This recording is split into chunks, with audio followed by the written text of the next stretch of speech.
कि Arvind Kejriwal Bharatiya Janata party join कर लें, सारे मुकदमे खत्म हो जाएं, फिर वो भारतीय जनता पार्टी के मुख्यमंत्री बन के रह सकते हैं। कुछ बचता ही नहीं है बचाने को, कुछ बचता ही नहीं है ढकाने को, क्योंकि हर चीज आज ब्लैक एंड व्हाइट में सामने आ गई है। क्या करिएगा आप इसके अंदर? सबसे बड़ा राजनीतिक षड्यंत्र है जो मोदी जी ने रचा है अरविंद केजरीवाल के खिलाफ। आपने लोगों को मार के पीट के, चंदन रेड्डी का स्टेटमेंट है कि मुझे इतना पीटा गया कि मेरे कान के दोनों पर्दे फट गए। ये भ्रष्टाचार का मामला है, शराब घोटाले का मामला है। नहीं तो आप मुझे बताइए कि ऐसा कैसे हो सकता है कि जैसे ही भारतीय जनता पार्टी आप ज्वाइन करते हैं सारी फाइलें खो जाती है, सारे केस बंद हो जाते हैं। छगन भुजबल देख लीजिए, अजीत पवार देख लीजिए, शिंदे देख लीजिए। ईडी का मतलब है भारतीय जनता पार्टी का एक्सटॉर्शन डिपार्टमेंट। इस शराब घोटाले में 60 करोड़ रुपए भारतीय जनता पार्टी ने शरद रेड्डी से लिए और उसको बेल दी। लेकिन जब आम आदमी पार्टी की बात होती है तो ईडी और सीबीआई स्पाइडरमैन की तरह बन जाती है, खुद की फांसी पहुंच जाती है। लेकिन भारतीय जनता पार्टी से अभी तक पूछताछ क्यों नहीं?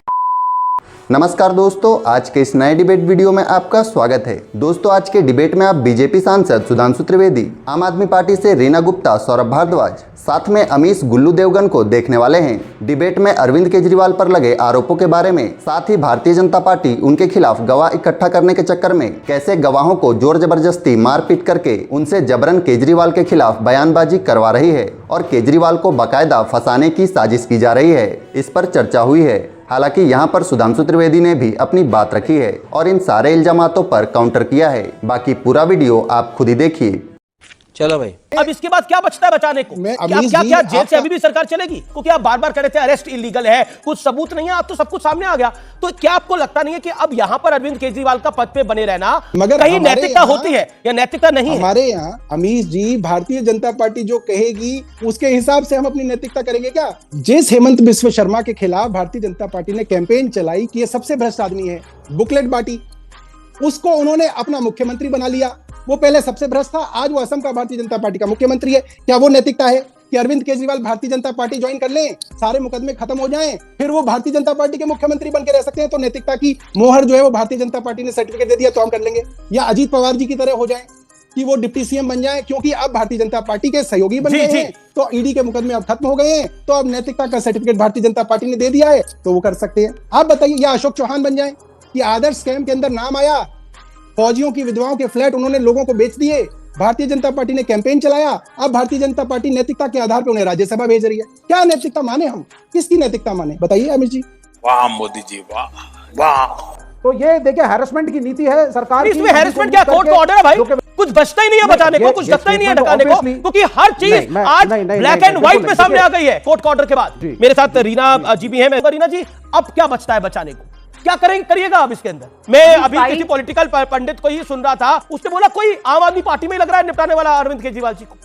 अमीश भाई, ये लीगल इशू है ही नहीं, ये भारत के इतिहास का सबसे बड़ा राजनीतिक षड्यंत्र है जो मोदी जी ने रचा है अरविंद केजरीवाल के खिलाफ। दूसरी बात, आपने क्या करा? आपने लोगों को मार के पीट के दबाव डाल के सरकारी गवाह बनाया है। चंदन रेड्डी का स्टेटमेंट है कि मुझे इतना पीटा गया कि मेरे कान के दोनों पर्दे फट गए।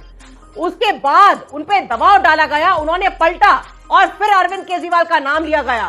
तो सीधा सीधा राजनीतिक षड्यंत्र है, क्योंकि मुख्यमंत्री अरविंद केजरीवाल, उनको आप हरा नहीं पा रहे हैं तो उनके खिलाफ आप देखिए रीना जी, ये 2014 से तो हुआ नहीं, मोदी के आने के बाद 100 सालों से हो रहा है। क्या करिएगा? ये भ्रष्टाचार का मामला है, शराब घोटाले का मामला है। अमीश भाई, आज की तारीख में देश में अघोषित आपातकाल है। नहीं तो आप मुझे बताइए कि ऐसा कैसे हो सकता है कि जैसे ही भारतीय जनता पार्टी आप ज्वाइन करते हैं सारी फाइलें खो जाती हैं, सारे केस बंद हो जाते हैं। हजारों एग्जाम्पल है, छगन भुजबल देख लीजिए, अजीत पवार देख लीजिए, शिंदे देख लीजिए। आप सिर्फ अरविंद केजरीवाल पे प्रेशर डालना चाह रहे हैं। बिल्कुल, आपने मेरे दिल की बात बता दी कि तुम टूट जाओ और भारतीय जनता पार्टी टूटने की बात नहीं है, आज हाई कोर्ट का ऑर्डर है। सुधांशु त्रिवेदी बीजेपी के सांसद, सवाल बहुत सीधा है, क्या आपको लगता है अरविंद केजरीवाल को करप्शन के साथ लिंक कर दिया और करप्शन क्रांति का नाम दिया?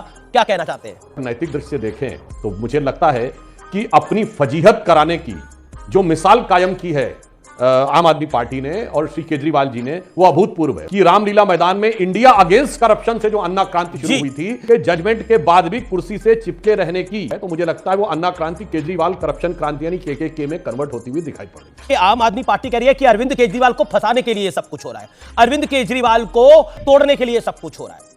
आज तो दुख की बात यह है कि जो लोग बिना साक्ष्य के पूरी संसद को चोर और नेताओं को बेईमान कहते थे, वो आज हाई कोर्ट से प्रूव होने के बाद कह रहे हैं नहीं सब कट्टर ईमानदार है। मुझे लगता है तथ्यों की धार के आगे इनके ईमानदारी का किरदार पूरी तरीके से तार तार हो गया है। इसलिए मैं कहना चाहता हूं कि अपनी फजीहत कराने की हसरत अभी उनकी काफी बाकी रह गई है अपनी इस नई सियासत की इस पारी में। तो हम भी जरा देखना चाहते हैं कि अभी कितनी हसरत उनको अपनी फजीहत कराने की रह गई है, उसके बाद निर्णय लेंगे। मैं रीना गुप्ता का रुख करता हूं। हम सब तैयार हैं ईडी सीबीआई की रेड के लिए, जेल जाने के लिए, पहली बात।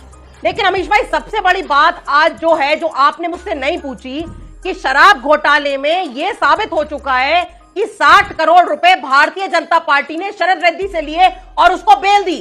देखिए, जब आम आदमी पार्टी की बात होती है तो ईडी और सीबीआई स्पाइडरमैन की तरह बन जाती है खुद की फांसी पहुंच जाती है। लेकिन भारतीय जनता पार्टी से अभी तक पूछताछ क्यों नहीं हुई? ठीक है, सुधांशु त्रिवेदी मेरे साथ हैं, बीजेपी के member of parliament. You made your point. Sudhanshu ji नहीं, आप तो सीधे कह रहे हैं भाजपा ने बेल दी, मतलब इससे बड़ा आक्षेप आप कोर्ट के ऊपर नहीं लगा सकते। यही समस्या है, अनाप शनाप बयान देने की जो फितरत आज के 12 साल पहले से थी, वो आदत अभी तक छूटी नहीं है और आपके मुंह से फिर वही वाक्य निकल गया। ओके रीना जी, पॉइंट ये है जो सुधांशु त्रिवेदी कह रहे हैं, कोर्ट के ऑर्डर की बात हो रही है। मेरा फिर आपसे निवेदन है, मैं निवेदन नहीं कर सकता हूं कि शराब घोटाले के अंदर आप कहते थे कुछ नहीं है, लेकिन आज हाई कोर्ट ने बोला सब कुछ है इसमें। देखिए, पहले मैं सुधांशु भाई की बात का जवाब दूं।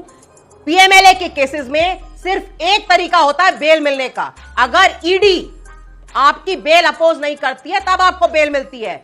ईडी, मुझे इस बात में कहने में कोई दो राय नहीं है कि ईडी का मतलब है भारतीय जनता पार्टी का एक्सटॉर्शन डिपार्टमेंट, और चूंकि ईडी ने बेल अपोज नहीं करी इसलिए आपने शरद रेड्डी को बेल दिलवाई। जो इन्होंने पलटी पलटने की बात कही, तो अमीश जी इतनी पलटी खाई है आम आदमी पार्टी ने, इतनी पलटी खाई है कि मैं दर्शकों को बताना चाहता हूं उनके शायद जनरल नॉलेज के लिए कि ओलंपिक में जिसे कहते हैं ट्विस्टिंग समरसॉल्ट मारना, यानी पलटी खाने के लिए 10 में 10 नंबर मिलने का विश्व रिकॉर्ड जिस जिम्नास्ट के पास था, वो 1976 की मॉन्ट्रियल ओलंपिक में रोमानिया की नादिया कमोनुची थी। मुझे लगता है नादिया कमोनुची का रिकॉर्ड अगर किसी ने तोड़ा होगा पलट के पलटी मारने का, तो मुझे लगता है कि वो आम आदमी पार्टी ने किया होगा। इसलिए पलटने की बाद जब आम आदमी पार्टी का कोई व्यक्ति कहता है तो मुझे लगता है दिल्ली वालों के दिल को चीर के रख देती है, क्योंकि पार्टियों को गिनती करना रीना जी ओवरलैपिंग नहीं। नैतिकता का तकाजा क्या है? लालू जी ने इस्तीफा दिया, जयललिता ने इस्तीफा दिया, यहां तक कि हेमंत सोरेन ने अभी अरेस्ट होने से पहले इस्तीफा दिया।